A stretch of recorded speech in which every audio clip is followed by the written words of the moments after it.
आणि शरण आला म्हणजे आपण त्याचं रक्षण करणं. शरणांगता वज्रपंजर महाराज म्हणजे अभयदाना तू दार किंवा जो मज होय अनन्य शरण.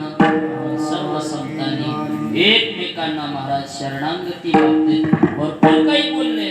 महाराज म्हणजे आम्ही एकनिष्ठ भक्त पांडुरंगाचे, पण भक्ताला शरण जाताना आमच्या महाराजांना सुद्धा कसल्याही प्रकारची काय वाटली नाही, लाज वाटली नाही. जेव्हा तुकोबाराने विचारलं महाराज तुम्हाला दुसऱ्या देवाला शरण जावं वाटत नाही का, नेहमी पांडुरंगाची शरणांगती पत्करता, तेव्हा महाराज म्हणायचे मी दास आहे पांडुरंगाचा. कोणाचा? आपल्याला जर विचारलं कोणी गाव कोण तुम्ही, आम्ही अमुक अमुक पाटील. आपण आपली ओळख काय सांगतो, ह्या गावचे आम्ही आमसले आम्ही तसले. पण महाराज म्हणायचे आम्ही कोणीच नाही, आम्ही कोण आहे, आम्ही विठोबाचे दास. जन्म अगत्याचे हे आम्हाला फळ प्राप्त झाले का, तर दास विठोबाचे. आम्ही पांडुरंग परमात्म्याचे दास आहेत. महाराजांनी वेळोवेळी विठ्ठलाची शरणांगती पत्करावी.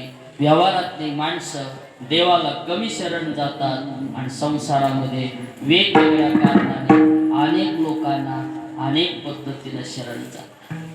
कोणी कोणाला जातं, कोणी कोणाला जातं, कोणी कोणाला जातं. तर काय आपल्या सगळ्यांना ज्ञातच आहे, सकाळी उठल्यापासून ते संध्याकाळी झोपेपर्यंत व्यवहारात माणूस किती जणांची शरणांगती पत्करत असते.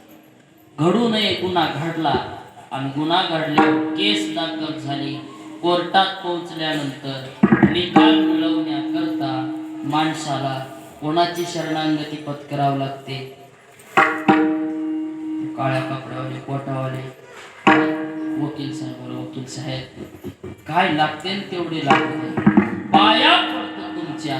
पण काय करा, याच्यातून सोडा.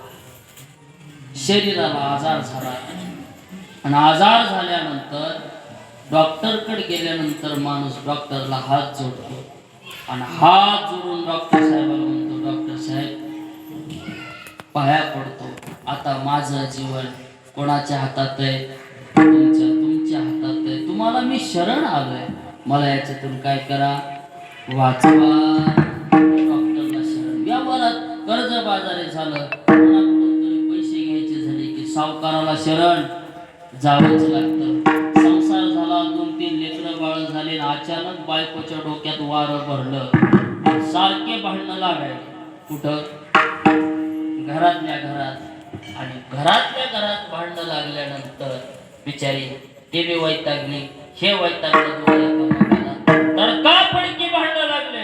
आणि भांडणं लागल्यावर तिनं सांगितलं जा, मला राहायचंच नाही. राहायचं नाही, काय जा, जायचं तर जा.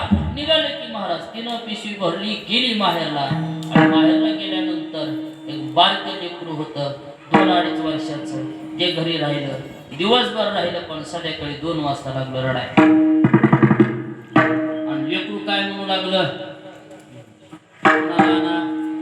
आईला ना, आईला ना. कोणी आणायचंय? फोन लावला, तिनं सांगितलं हो आता येत नाही, मी येत नाही. शेवटी गड्यानं रात्री 2 वाजता गाडी काढली, सासरवाडीला गेला. आणि सासरवाडीला गेल्यावर बी महाराज मालकीन बोलायला. हळूच गुपचूप घरात शिरला आणि बायको पुढं काय जोडले, ऐकायलात ना तुम्ही?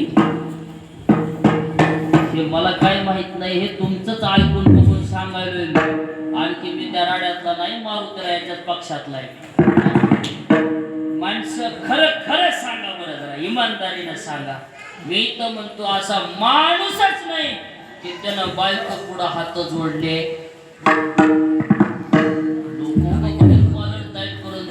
पण मध्ये महाराज हात जोडून म्हणत असतात बाई तुझ्या पुढं हात जोडतो, पण आता आई पाया पडू का म्हणतात माणसं, पाया पडू का?